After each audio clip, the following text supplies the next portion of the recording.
सत्यनारायण उच्च शिक्षा संस्थान तुलसीपुर श्रावस्ती के YouTube चैनल ज्ञान संपदा में आपका स्वागत है। मैं जीवनलाल, प्रवक्ता सामाजिक अध्ययन। पिछले अध्याय में हमने पृथ्वी की आंतरिक संरचना के बारे में सीखा था। पृथ्वी की आंतरिक संरचना में 3 मुख्य परतें होती हैं: सियाल, सीमा, नीफे, या क्रमशः क्रस्ट, मैंटिल और कोर। आज हम उसी से जुड़ा हुआ एक अगला प्रकरण चट्टान के प्रकार या शैल के प्रकार सीखेंगे। यह पृथ्वी की सबसे बाहरी परत अर्थात क्रस्ट, भूपर्पटी या सियाल का ही एक रूप है। शैल या चट्टान कठोर और मुलायम हो सकते हैं। साधारणतया चट्टानों की रचना 2 प्रकार से होती है, या तो भूपर्पटी के अंदर या फिर भूपर्पटी के बाहर। इन्हीं के आधार पर चट्टानों का नामकरण किया जाता है। जैसा कि यहाँ दिया गया है, प्राथमिक चट्टान आग्नेय या इग्नियस है। द्वितीयक चट्टान अवसादी या परतदार शैल है। इसे सेडिमेंट्री रॉक भी कहते हैं। और तृतीय चट्टान रूपांतरित या कायांतरित शैल है। इसे मेटामार्फोस रॉक भी कहते हैं। उत्पत्ति के आधार पर चट्टानों के 3 प्रकार, जो कि अभी हमने जाना। अब प्रश्न ये है कि इन तीनों चट्टानों में से मौलिक चट्टान कौन सी है? मौलिक चट्टान प्राथमिक चट्टान है, अर्थात इग्नियस रॉक है, अर्थात आग्नेय शैल है। इन्हीं को मौलिक चट्टान कहा जाता है। क्यों मौलिक कहा जाता है? क्योंकि इनका निर्माण पृथ्वी के निर्माण के समय ही हुआ था। क्या आज भी आग्नेय चट्टान बन रही है? हाँ, आग्नेय चट्टान आज भी बन रही है। क्या इन आग्नेय शैलों में या चट्टानों में जीवाश्म पाए जाते हैं? नहीं, आग्नेय चट्टानों में या आग्नेय शैलों में जीवाश्म नहीं पाए जाते। क्यों? क्योंकि ये पृथ्वी के भूगर्भ से या अंदर से निकलती हैं। इनका तापमान बहुत अधिक होता है और भूगर्भ में कोई भी जीव जंतु, पशु पक्षी या पेड़ पौधे नहीं होते। इसलिए आग्नेय चट्टानों में ना तो कोई जीवाश्म होता है और ना ही इनकी कोई परत होती है।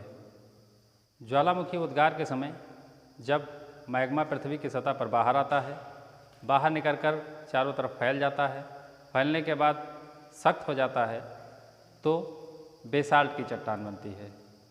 अर्थात आग्नेय शैल या आग्नेय चट्टान 2 प्रकार की होती हैं, एक ग्रेनाइट तो दूसरी बेसाल्ट। ग्रेनाइट क्या है? आइए इस रहस्य को समझते हैं। इस चित्र में चट्टानों को दर्शाया गया है, जिसमें ये आपकी भूपर्पटी है। भूपर्पटी के नीचे तरल रूप में मैग्मा भरा हुआ है, जिसे एस्थेनोस्फीयर कहते हैं। यही मैग्मा जब अत्यधिक ताप और दाब के कारण पृथ्वी की सतह को कहीं से तोड़कर बाहर निकलता है, तो उसे ज्वालामुखी उद्गार कहते हैं। ज्वालामुखी उद्गार के समय इसी रास्ते से मैग्मा चैम्बर से मैग्मा दबाव के कारण बाहर आता है और पृथ्वी की सतह पर आकर फैल जाता है। फैलने के बाद बाहर जो मैग्मा हवा के संपर्क में आकर सख्त होता है, वह थोड़ा खुरदुरा हो जाता है और खुरदुरा होने के कारण ही उसे बेसाल्ट की चट्टान कहते हैं। लेकिन जब मैग्मा का दबाव कम हो जाता है, अर्थात मैग्मा का फोर्स नीचे से कम होता है, तो इस नली में, जिस नली से मैग्मा बाहर आ रहा था, मैग्मा इसी में भरा रह जाता है। भरा रहने के बाद बिना किसी बाह्य संपर्क के जब यह धीरे धीरे ठंडा होता है और सख्त होता है तो यही ग्रेनाइट बन जाता है। अर्थात ग्रेनाइट वह चट्टान है जो पृथ्वी के अंदर ही सख्त होती है और पृथ्वी के बाहर निकला हुआ मैग्मा जो हवा के संपर्क में आकर ठंडा होता है और सख्त होता है, उसे बेसाल्ट कहते हैं। इस तरह से मूल चट्टान आपकी इग्नियस रॉक या ग्रेनाइट ही है। इसी चट्टान के अपक्षय और अपर्दन से बनने वाली चट्टानों को अवसादी या परतदार शैल कहते हैं। आइए उसका भी सस्पष्ट उदाहरण देखते हैं। अवसादी चट्टानों के निर्माण के समय की जो प्रक्रिया है उसको इस चित्र के माध्यम से दिखाया गया है। इस चित्र में आप मैग्मा चैम्बर से बाहर निकलता हुआ मैग्मा जब बाहर आकर परत दर परत के रूप में जमा होता जाता है तो बाहर जमा हुई परतों को बेसाल्ट की चट्टान कहते हैं और इन बेसाल्ट की दो परतों के बीच, अर्थात मैग्मा उद्गार के समय जब बाहर आएगा, ठंडा होगा, सख्त हो जाएगा, फिर कुछ समय बाद इसी सख्त हुई चट्टानों पर वनस्पतियाँ उगेंगी, जीव जंतु उत्पन्न होंगे, वायु प्रक्रम, जलीय प्रक्रम काम करेंगे और इस पर वनस्पतियाँ जब उग जाएंगी फिर कुछ समय अंतराल पुनः मैग्मा का उद्गार होगा और दोबारा मैग्मा इसी के ऊपर एक नई परत के रूप में आकर जमा हो जाएगा। तो इन दो परतों के बीच, अर्थात एक बार उद्गारित मैग्मा ठंडा हुआ, उसके कुछ समय बाद दोबारा फिर मैग्मा उद्गारित हुआ और फिर ठंडा हुआ, फिर तीसरी बार भी मैग्मा उद्गारित हुआ और फिर ठंडा हुआ। तो इस तरह बार बार परतों के रूप में सख्त हुई चट्टानों के मध्य या बेसाल्ट की परतों के बीच में आपको जीवाश्म मिलेंगे। इसका उदाहरण भारत में महाराष्ट्र का दक्कन ट्रैप है। दक्कन ट्रैप इसी बेसाल्ट चट्टानों का है। उन दो ट्रैपों के बीच, अर्थात दो परतों के बीच आज से 7 करोड़ वर्ष पूर्व कोकोनट के फॉसिल्स या जीवाश्म पाए गए हैं। इसकी पुष्टि वैज्ञानिकों ने किया है। इस पूरी प्रक्रिया में प्राथमिक शैल के निर्माण के समय जो मैग्मा बाहर आकर परतों के रूप में जमा हुआ वो बेसाल्ट चट्टानें कहलाईं। बेसाल्ट चट्टानों के बनने के बाद या प्राथमिक इग्नियस रॉक बनने के बाद इस पूरे पर्वत पर कई प्रकार के प्रक्रम काम करेंगे, जैसे वायु, जल, तापमान, वर्षा इत्यादि। इन प्रक्रमों के फलस्वरूप कुछ 100 वर्षों में अपक्षय और अपर्दन की क्रिया शुरू होगी, जिनसे सूक्ष्म मात्रा में मिट्टी का निर्माण होगा। मिट्टी के निर्माण के बाद उस पर वनस्पतियाँ उगेंगी और इस तरह धीरे धीरे प्रक्रम काम करता रहेगा। चट्टानें टूटती रहेंगी, अपक्षयित होंगी और फिर क्रिया शुरू होगी अपर्दन की। अपर्दन की क्रिया में सबसे अधिक जलीय प्रक्रम शक्तिशाली होता है। क्यों? क्योंकि पर्वतों पर या पहाड़ों पर वर्षा अधिक होती है। जलीय प्रक्रम जब काम करना शुरू करेगा तो चट्टानों की इन ढलानों पर उत्पन्न हुई सूक्ष्म मात्रा की मिट्टी को सबसे पहले वो बहाकर अपने साथ नीचे लाएगा। उस बनी हुई मिट्टी को काली मिट्टी कहेंगे। जब मिट्टी के सूक्ष्म कण पानी के साथ बहकर नीचे के सतह पर या भूपर्पटी पर आकर जम जाएंगे तो उन्हें क्ले कहा जाएगा या चिकनी मिट्टी कहेंगे। फिर वर्षा तो बंद होगी नहीं, अगले कुछ वर्षों में पुनः जब सूक्ष्म मिट्टी के कण यहाँ समाप्त होंगे तो उन मिट्टी के कणों से कुछ बड़े कण, जिसको सैंड कहा जाता है, बालू कहते हैं, उसका अपरदन शुरू होगा पानी के साथ। पानी उस बालू के कण को बहाकर नीचे लेकर आएगी और इसी क्ले या चिकनी मिट्टी के ऊपर जमा कर देगी।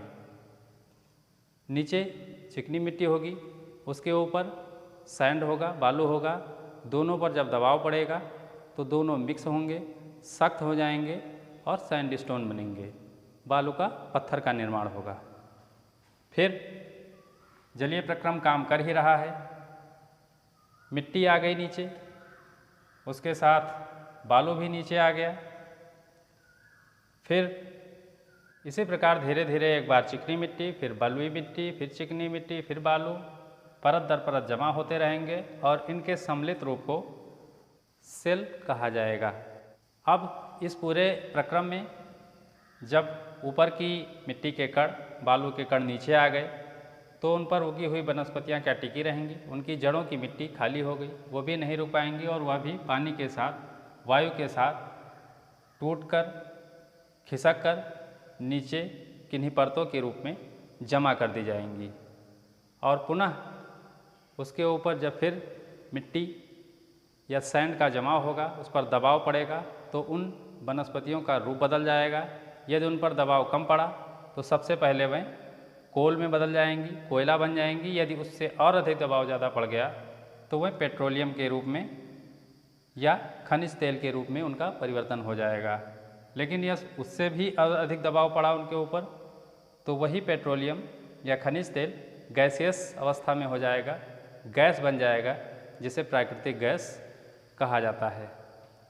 इस तरह परत दर परत शैलों का, चट्टानों का निर्माण जारी रहेगा, प्रक्रम काम करता रहेगा, समय बीतता जाएगा।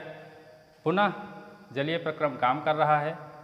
अब जब मिट्टी नीचे आ गई, बालू नीचे आ गए, वनस्पतियाँ नीचे आ गईं, तो उन वनस्पतियों पर निर्भर रहने वाले जीव जंतु, पशु पक्षी क्या जीवित रह पाएंगे?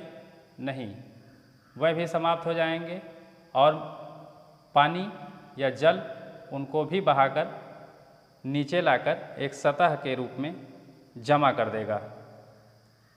और जब उन पशु पक्षी या जानवरों की हड्डियां नीचे आकर जमा हो जाएंगी और उसके ऊपर पुनः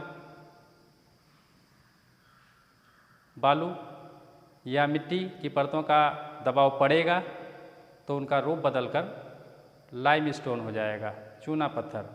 चूना पत्थर आप जानते ही होंगे, पुरातन है, इसका उपयोग पहले से हो रहा है। जलीय प्रक्रम अपना काम लगातार कर रहा है। लाइम स्टोन या चाक बनने के बाद जलीय प्रक्रम पुनः काम करते हुए कुछ जो वनस्पतियाँ बचती हैं उनको भी अपक्षयित कर अपर्दन करेगा और लाकर नीचे जमा करेगा। जब उन पर दबाव पड़ेगा तो वह वनस्पतियाँ पीट के रूप में विकसित हो जाएंगी या कम स्तर के कोयले के रूप में परिवर्तित हो जाएंगी। यह क्रिया लगातार चलती रहेगी। अब जब सारी चीज़ें बहकर नीचे आ गईं या अपर्दन के द्वारा नीचे लाकर जमा कर दिया गया तो यहाँ पर बचे बड़े बड़े पत्थर के टुकड़े या चट्टानें, उनको भी जलीय प्रक्रम एक तय समय पर लुढ़का कर नीचे लाएगा और जमा कर देगा। जमा करने के बाद उनके बीच मिट्टी आकर जमा हो जाएगी, सैंड आकर जमा हो जाएगा, बालू आकर जमा हो जाएगा और इसी मिट्टी और सैंड के परिणाम स्वरूप सीमेंटेशन का काम होगा। अर्थात जो बड़े बड़े चट्टानों के टुकड़े बहाकर नीचे लाए गए वह आपस में जुड़ जाएंगे और जुड़कर एक बड़ी चट्टान के रूप में विकसित हो जाएंगे, जिसे कॉन्ग्लोमेरेट कहा जाता है। इसी प्रकार यह क्रिया लगातार चलती रहेगी या तब तक चलती रहेगी जब तक समस्त पहाड़ी को या पठार को अपक्षय और अपर्दन के द्वारा समतल न बना दिया जाए। इस क्रिया में अब जब ऊपर से सारी चीज़ें बहकर नीचे आ गईं तो कुछ नमक के कण होंगे, वह भी पानी के साथ बहकर नीचे आएंगे और एक स्तर के रूप में, एक परत के रूप में जमा होंगे, जिसे साल्ट रॉक या नमक की चट्टान कहा जाता है। नमक की चट्टान के रूप में वह नमक पृथ्वी के सतह में पाया जाता है। इसका एक अच्छा उदाहरण आपके शिवालिक की श्रेणियों में हिमाचल में मिल जाएगा और उसी का एक और बढ़िया उदाहरण पाकिस्तान में एक नमक की पहाड़ी आपको मिल जाएगी। नमक दो प्रकार के होते हैं, एक सामान्य नमक, एक सेंधा नमक। सामान्य नमक कर्क और मकर रेखा के महाद्वीपों के पश्चिमी किनारों पर गर्म मरुस्थलीय भागों में अधिक मात्रा में या बहुतायत मात्रा में समुद्र के जल से या खारे पानी से बनाया जाता है, जबकि सेंधा नमक एक चट्टान के रूप में पृथ्वी की सतह के अंदर से खनन कर निकाला जाता है। इसी प्रकार पूरे प्रक्रम में जिप्सम आकर जमा हो जाएगा, फिर ऊपर से चिकनी मिट्टी और बालू का मिश्रित रूप का एक जो परत जमा होगा उसे लोयस मिट्टी कहते हैं। लोयस मिट्टी बहुतायत में आपको मिल जाएगी। इस प्रकार उन्हीं मौलिक चट्टानों अर्थात आग्नेय शैलों से अपक्षय और अपर्दन की क्रिया के परिणाम स्वरूप परतदार या अवसादी या सेडिमेंट्री रॉक का निर्माण होता है। क्या यह क्रिया यहीं बंद हो जाएगी? नहीं, यह क्रिया लगातार चलती रहेगी। इसी का एक और अगला चरण हम देखते हैं, रूपांतरित या कायांतरित शैल या चट्टान के रूप में। इन परतदार शैलों में सबसे निचले स्तर पर जो क्ले और सैंड जमा किया गया था, जिन पर दबाव पड़ा था, उनका रूप परिवर्तित हुआ और वो स्लेट के रूप में डेवलप हो गए। ये तीसरी चट्टान है जिसको रूपांतरित या कायांतरित शैल के नाम से जानते हैं। सैंडस्टोन का जब रूप बदला, उस पर अधिक दबाव पड़ा तो वह क्वार्टजाइट के रूप में डेवलप हुआ, विकसित हो गया। उसी तरह सेल को सिस्ट या स्लेट के रूप में आप देखेंगे। कोल, पेट्रोलियम और गैस से ग्रेफाइट बन जाता है और लाइमस्टोन और चाक से मार्बल जैसे कड़ी चट्टानों का निर्माण होता है। इस प्रकार चट्टानें तीन प्रकार की होती हैं, आग्नेय चट्टान, अवसादी चट्टान और रूपांतरित चट्टान। लेकिन इन तीनों में से मौलिक चट्टान आग्नेय है या इग्नियस रॉक ही है और उन्हीं के परिणाम स्वरूप आपको दो अन्य चट्टानों के रूप देखने को मिलते हैं। अब आइए एक सूक्ष्म बात और समझ लेते हैं कि इन चट्टानों के अपक्षय अपर्दन के परिणाम स्वरूप बनने वाले अलग अलग रूपों का एक चक्र होता है जिसे हम चट्टान चक्र कहते हैं। वो कैसे काम करता है? मैग्मा चैम्बर से निकला हुआ मैग्मा या तो ग्रेनाइट या बेसाल्ट के रूप में बाहर आता है और उसी बेसाल्ट पर वायु प्रक्रम, जलीय प्रक्रम, ताप, वर्षा इत्यादि अनेक प्रक्रम काम करते हैं, जिनके परिणाम स्वरूप इस चट्टान का मौलिक रूप विकृत होकर अवसादी या परतदार शैलों के रूप में सामने आता है। और यदि इन पर और अधिक दबाव पड़ा तो इनका और रूप बदल जाता है, इनकी दशा और दिशा ही बदल जाती है, जो कि मार्बल, ग्रेफाइट, स्लेट, क्वार्टजाइट और के रूप में दिखाई पड़ते हैं या मिलते हैं। मैग्मा जो यहाँ परत दर परत के रूप में जमा हुआ था, अपक्षय अपर्दन के कारण नीचे आया और नई परत के रूप में जमा होता गया। जब इस परत पर अधिक दबाव पड़ा, परत पर दाब ज़्यादा पड़ा, तो ये परत नीचे की तरफ बैठेगी। जब ये नीचे की तरफ बैठेगी तो मैग्मा यहाँ जो इसके नीचे भरा हुआ है एस्थेनोस्फीयर, वह कहीं ना कहीं डिस्प्लेस होगा, खिसकेगा और यह उसी तरफ खिसकेगा जिधर से इसको निकलने का रास्ता मिलेगा। अर्थात मैग्मा पर दबाव पड़ा, मैग्मा यहाँ से खिसका और पुनः जहाँ से उद्गारित हुआ था, पृथ्वी की सतह पर बाहर आया था, वहीं से यह निकलने का प्रयास करेगा। जब यहाँ की चट्टान धंसेंगी तो यह एस्थेनोस्फीयर, जिसका तापमान लगभग 3000 डिग्री सेल्सियस है, उसमें जैसे पहुँचेंगी तो ये पिघल जाएंगी और द्रवीय अवस्था या तरल रूप में हो जाएंगी।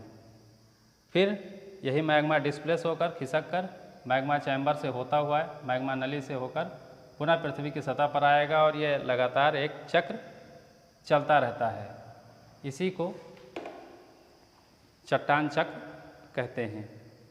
यह चट्टान चक्र अनवरत जारी रहा है और जारी भी रहेगा।